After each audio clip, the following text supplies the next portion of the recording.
ایک دفعہ امام ابو حنیفہ ایک مسلمان بیمار کی تیمارداری کے لیے اس کے پاس اس کے گھر گئے اور اس کے پاس ہی زمین پر بیٹھ گئے. آپ کے قریب ایک دیا بھی روشن تھا کیونکہ شام کا اور یا رات کا وقت تھا.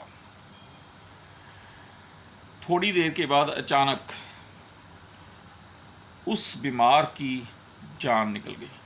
آپ نے فوراً وہ دیا بجھا دیا اور اپنی جیب سے پیسے دیے کہ جا کر تیل لے کے آیا جائے تاکہ دیے کو جلایا جائے.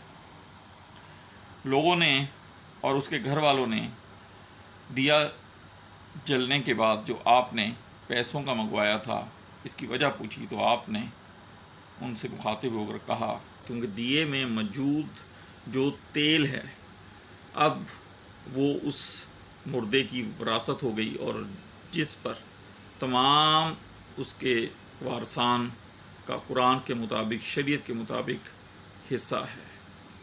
تو دوستو ہمیں وراثت کے قوانین اور وراثت کے معاملات میں بہت احتیاط برتنی چاہیے. اللہ حافظ.